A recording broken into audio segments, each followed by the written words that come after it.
사랑하는 성도 여러분, 그리고 진리의 말씀을 사모하는 모든 분들께 하나님의 은혜와 평강이 함께하시기를 기원합니다.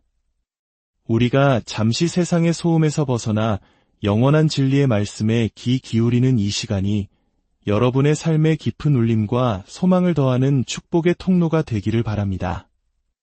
오늘의 이야기에 귀 기울이시기 전 이 말씀이 여러분의 마음에 와 닿는다면 좋아요를 통해 마음을 표현해 주시고 구독을 통해 앞으로도 계속될 은혜의 여정에 동참해 주십시오.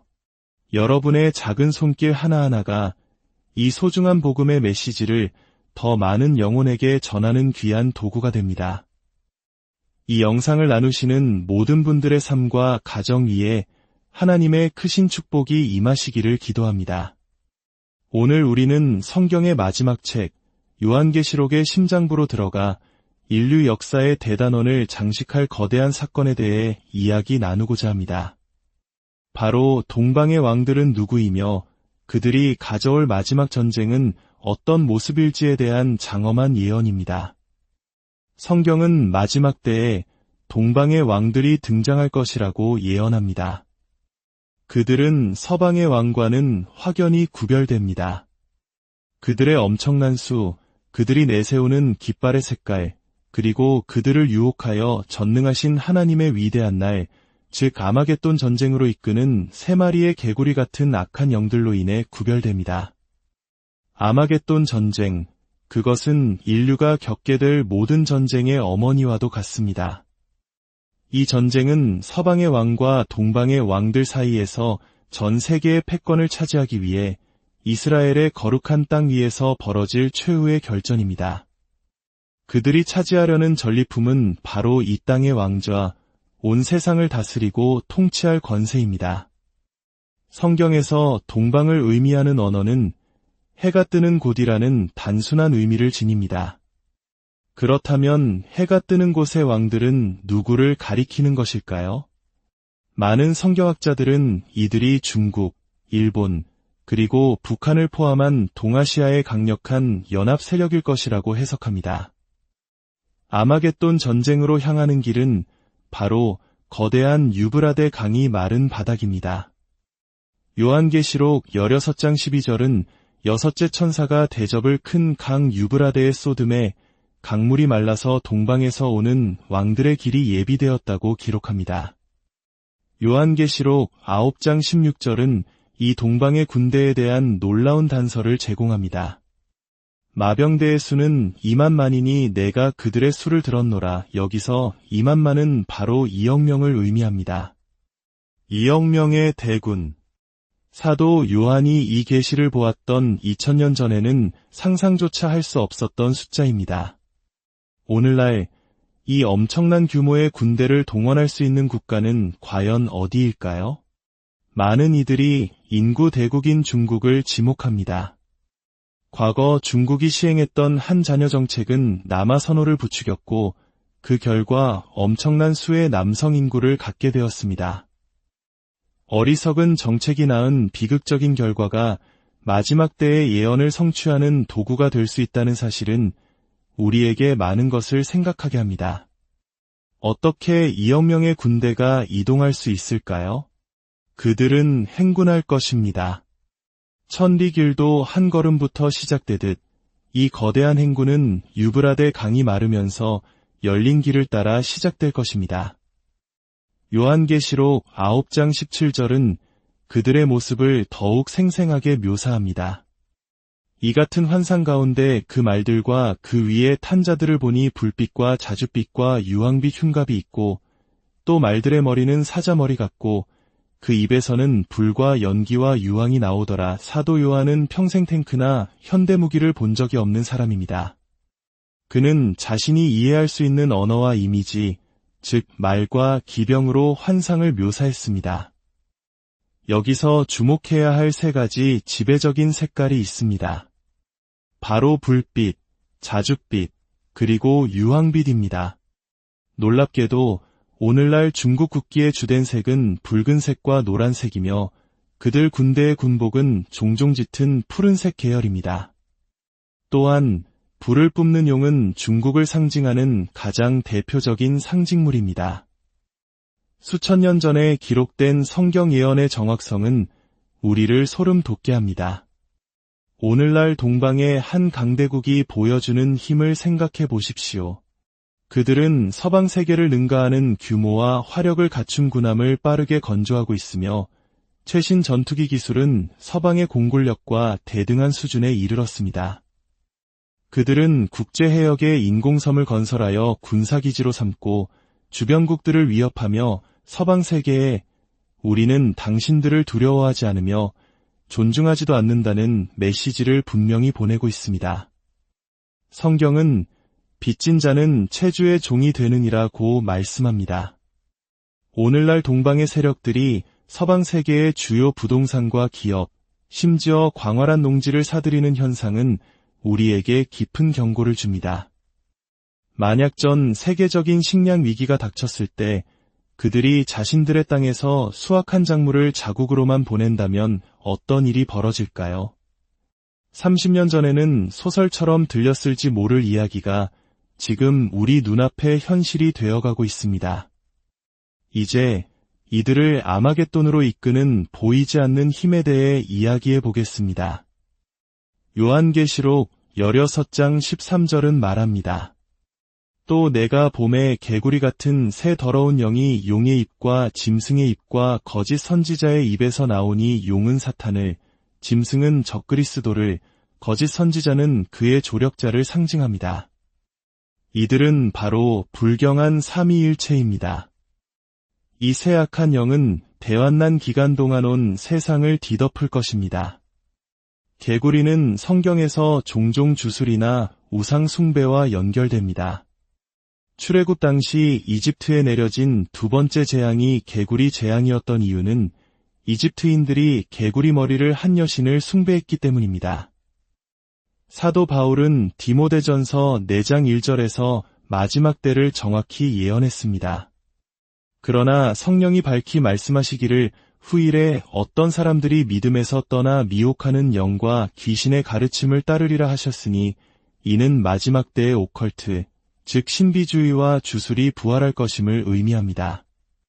오늘날 우리 사회를 휩쓰는 책과 영화, 그리고 학교에서 가르쳐지는 사상들 속에서 이러한 오컬트의 부흥을 목격할 수 있습니다. 그렇다면 귀신의 가르침이란 구체적으로 무엇일까요? 그것은 바로 예수 그리스도를 통하지 않고도 하나님께 나아갈 수 있다고 가르치는 모든 사상입니다. 우리는 모두 다른 길을 가고 있지만 결국 같은 하늘나라에 도착할 것이다. 라는 식의 종교다원주의가 바로 그것입니다. 하지만 이것은 틀렸습니다. 명백히 틀렸습니다. 예수님께서는 친히 말씀하셨습니다. 내가 곧 길이요 진리요 생명이니 나로 말미암지 않고는 아버지께로 올 자가 없느니라. 예수님은 유일한 길이시며 유일한 진리이십니다. 성경은 선포합니다. 이스라엘아 들으라. 우리 하나님 여호와는 오직 유일한 여호와이시니 하나님은 많은 신들 중 하나가 아니십니다. 그분은 유일한 분이시며 오직 한 분뿐이십니다. 아브라함과 이삭과 야곱의 하나님 외에 다른 신은 없습니다. 그러므로 하늘의 주님께 찬양과 영광과 존귀를 돌리십시오. 사랑하는 여러분, 악한 영들은 실제합니다. 그들은 속이고 파괴합니다. 누군가가 여러분에게 예수님 없이 천국에 갈 수 있는 다른 길이 있다고 말한다면 여러분은 어둠의 왕자가 전하는 귀신의 교리를 듣고 있는 것입니다. 우리의 자녀들이 오컬트적인 영화나 책 또는 그러한 성격의 어떤 것에도 관여하지 않도록 지켜야 합니다. 그것은 영적인 것이며 한번 그 영이 사람 안에 들어가면 그 사람을 통제하고 파괴할 것입니다.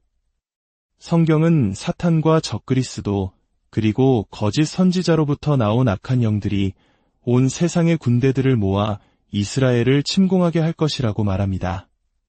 동방의 왕들이 이스라엘을 침공할 때 서방의 왕은 유럽과 다른 서방 국가들로부터 규합한 거대한 군대를 이끌고 그들을 기다리고 있을 것입니다. 그때 피가 강처럼 흐를 것입니다. 성경은 피가 말 굴레에까지 닿고 1600 스타디온에 퍼졌더라고 기록합니다. 1600 스타디온은 약 320km에 달하는 거리입니다. 서울에서 부산까지의 거리의 말의 굴레 높이까지 피가 가득 차는 끔찍한 광경을 상상해 보십시오. 그러나 그 참혹한 전쟁 속에서도 하나님의 손길은 유대 민족을 보호하실 것입니다. 그들은 페트라라는 고대의 요새 도시로 피신할 것이며 하나님께서는 출애굽 당시 광야에서 이스라엘 백성을 보호하고 지키셨던 것처럼 그들을 보호하고 지키실 것입니다. 하나님은 그들에게 먹을 것을 주시고 물을 주시며 3년 반, 즉 42달 동안 초자연적인 보호로 함께 하실 것입니다. 그리고 그들을 해하려는 모든 민족을 하나님의 손이 멸하실 것입니다. 주님께서는 말씀하십니다. 보라, 내가 도둑같이 오리니 도둑은 예고 없이 찾아옵니다. 즉, 예수님께서는 예상치 못한 때에 오시겠다는 것입니다. 교회의 휴거는 아마겟돈 전쟁이 있기 7년 전에 일어날 것입니다. 성경은 깨어있는 자는 복이 있도다 라고 말씀합니다. 왜냐하면 주님의 오심을 깨어 기다리지 않는다면 주님은 당신을 위해 오시지 않을 것이기 때문입니다. 성경은 주님을 간절히 사모하는 자들에게 그가 두 번째 나타나실 것이라고 말씀합니다. 예수님께서는 경고하셨습니다. 깨어 기도하라. 장차 올 이 모든 일을 능히 피하고 인자 앞에 서도록 항상 기도하며 깨어 있으라. 주님께서 말씀하시는 이 모든 일은 바로 대환난을 의미합니다. 그것은 말 그대로 이 땅에 임할 지옥과 같은 시간입니다. 과연 휴거는 실제로 일어날까요? 데살로니가전서 4장 16절은 분명히 증언합니다. 주께서 호령과 천사장의 소리와 하나님의 나팔 소리로 친히 하늘로부터 강림하시리니 그리스도 안에서 죽은 자들이 먼저 일어나고 그 후에 우리 살아남은 자들도 그들과 함께 구름 속으로 끌어올려 공중에서 주를 영접하게 하시리니 그리하여 우리가 항상 주와 함께 있으리라. 이것은 전례 없는 일이 아닙니다. 구약시대의 엘리야 선지자는 불수레를 타고 산채로 하늘로 올라갔습니다. 그는 3500년 동안 그곳에 있었으며 요한계시록에서 두 증인 중 한 명으로 이 땅에 다시 돌아올 것입니다. 그는 유대 민족에게 메시아가 오신다고 외칠 것입니다. 사랑하는 성도 여러분, 우리는 이 세상을 떠날 준비를 해야 합니다. 왕이 오십니다. 왕이 오십니다. 왕이 오십니다. 예수님께서 승천하실 때 천사들은 갈릴리 사람들에게 말했습니다. 어찌하여 서서 하늘을 쳐다보느냐? 너희 가운데서 하늘로 올려지신 이 예수는 하늘로 가심을 본 그대로 오시리라. 본 그대로 오신다는 것은 문자 그대로 육신을 입고 모든 사람이 볼 수 있도록 오신다는 의미입니다. 이 모든 말씀을 종합하면 우리는 다음과 같은 장엄한 그림을 그리게 됩니다. 영광의 왕이신 예수 그리스도께서 하늘 구름 가운데 나타나십니다. 동쪽에서 번개가 치는 것처럼 서쪽까지 그분의 영광이 가득할 것입니다. 하나님의 나팔이 울려 퍼지며 왕의 오심을 알릴 것입니다. 그분은 만왕의 왕이시요 만주의 주이시기 때문입니다. 천사장의 목소리가 온 땅의 무덤에서 유인들을 불러낼 것입니다. 무덤들이 터져나오고 묘비들이 무너질 것입니다. 도로를 달리던 차들은 운전자가 사라져 텅 비게 될 것입니다. 유로운 조종사가 몰던 비행기는 조종사가 공중에서 주님을 맞이하기 위해 사라지면서 주인을 잃을 것입니다. 온 땅의 무덤들이 죽음과 지옥과 무덤을 이기신 왕 예수의 승리의 외침에 굴복할 것입니다. 우리의 싸움은 혈과 육을 상대하는 것이 아니요 이 어둠의 세상 주관자들과 하늘에 있는 악의 영들을 상대함이라. 영적 전쟁은 빛과 어둠의 싸움입니다. 그러나 그리스도를 믿는 여러분은 혼자가 아닙니다. 하나님은 여러분을 무방비 상태로 내버려 두지 않으셨습니다. 만왕의 왕께서 이 영적 전투를 위해 여러분을 잘 무장시키셨음을 믿으십시오.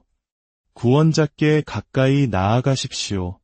그분이 여러분 곁에 계시니 싸움은 이미 승리한 것입니다.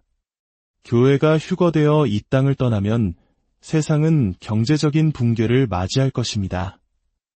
그때 적그리스도가 나타나 세상을 안정시킬 새로운 경제 시스템을 구축할 것입니다. 그것은 현금 없는 사회가 될 것이며 그는 모든 사람에게 오른손이나 이마에 자신의 표를 받도록 강요할 것입니다. 만약 그 표를 받는다면 당신의 영혼을 잃게 될 것이라고 성경은 경고합니다. 만약 그 표를 받지 않는다면 적그리스도는 당신의 목을 벨 것입니다. 적그리스도는 이스라엘과 7년 평화 조약을 맺고 유대인들이 제3성전을 짓도록 허락할 것입니다. 그러나 3년 반이 지났을 때 그는 본색을 드러내고 예루살렘 성전에 자신의 우상을 세워 자신을 경배하게 할 것입니다. 이때부터 인류 역사상 가장 끔찍한 고난의 시기, 즉 대환난이 시작됩니다. 적그리스도가 유대 민족을 말살하려 할 때 그들은 페트라로 피신할 것입니다. 그리고 적그리스도의 군대가 그들을 쫓아갈 때 그의 정보망은 동방에서 2억의 군대가 유브라데 강을 건너오고 있다는 소식을 전해올 것입니다. 그때 아마겟돈 전쟁이 벌어집니다. 두 거대한 군대가 충돌하고 끔찍한 사륙이 벌어집니다. 인간의 혀로는 묘사할 수 없고 마음으로는 상상할 수 없는 공포가 땅을 뒤덮을 것입니다. 그들이 서로 싸우고 파괴하는 동안 갑자기 마지막 침공이 시작됩니다. 그것은 동서남북 어디에서도 온 것이 아닙니다. 바로 하늘로부터 오는 침공입니다. 요한계시록 19장에서 예수 그리스도께서 동쪽 하늘을 가르시며 순백의 말에 올라타 강림하십니다. 그 뒤에는 하늘의 군대, 즉 그리스도의 신부된 교회와 구약의 성도들과 모든 거룩한 천사들이 따릅니다. 그분의 입에서 좌우의 날선검이 나오니 그것은 바로 그분의 말씀입니다. 세상을 창조하신 말씀, 죽은 나사로를 살리신 그 말씀으로 주님께서는 이스라엘의 원수들을 치시고 그들을 멸하실 것입니다. 적그리스도와 거짓 선지자를 붙잡아 불타는 유황못에 던지시고 감람산 위에 그 발을 디드실 것입니다.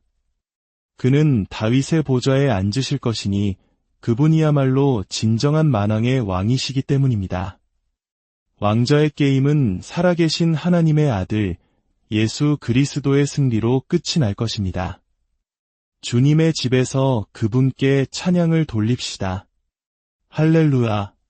이 모든 일이 그렇게 일어날 것이며 우리는 하늘에서 그 광경을 지켜볼 것입니다. 우리는 1000년 동안 완벽한 평화가 다스리는 왕국에서 주님과 함께 통치할 것입니다.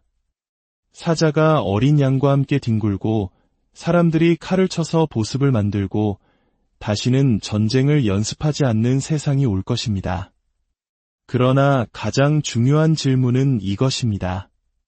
만약 오늘 예수님께서 교회의 휴거를 위해 오신다면 당신은 올라갈 준비가 되셨습니까?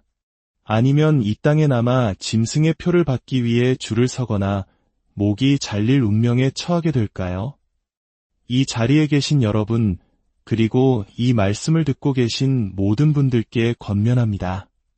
주님을 만날 준비가 되지 않았지만 오늘 준비되기를 원합니다. 라고 생각하신다면 지금이 바로 그 기회입니다. 십자가 위의 강도는 마지막 순간에 예수여, 당신의 나라에 임하실 때에 나를 기억하소서라는 한마디의 믿음의 고백으로 천국에 들어갔습니다. 저를 따라 기도해 주십시오. 여러분의 손을 뻗어 기도에 동참하십시오. 기도에는 거리가 없습니다. 하늘에 계신 아버지, 예수님의 이름으로 기도합니다. 저의 모든 죄를 용서하여 주시옵소서. 모든 불의에서 저를 깨끗하게 하시고 예수 그리스도의 오심을 준비하게 하옵소서. 이제부터 제 마음과 뜻과 영혼과 몸을 다해 주님을 섬기겠습니다. 하나님의 말씀을 읽고 순종하겠습니다. 예수님을 나의 주님으로 온전히 모시겠습니다. 십자가에서 나를 위해 흘리신 예수 그리스도의 보혈로 말미암아 천국이 나의 집임을 믿습니다. 이제 나는 주님의 것이요 주님은 나의 것입니다. 예수님의 거룩하신 이름으로 기도합니다. 아멘. 이제 주님께서 여러분에게 복을 주시고 여러분을 지키시기를 원하며 주님께서 그의 얼굴을 여러분에게 비추사 은혜 베푸시기를 원하며 주님께서 그 얼굴을 여러분에게로 향하여 드사 평강 주시기를 기원합니다. 과거의 고통과 분노, 상처와 쓴뿌리를 모두 내려놓는 은혜를 하나님께서 주시기를 바랍니다. 주님 안에 거할 때 성령의 열매가 여러분의 삶에 가득하기를 바랍니다. 여러분에게 상처 준 사람들을 용서함으로 그들의 죄의 메인 포로가 되지 않고 생각과 감정을 지배당하지 않게 되기를 바랍니다. 성령께서 여러분에게 능력을 주사 세상이 줄 수 없는 평안과 끝없는 기쁨으로 가득한 삶을 살게 하실 것을 믿으십시오. 하나님의 은총이 여러분의 삶 위에 눈에 보이도록 임하시기를 우리 주 예수 그리스도의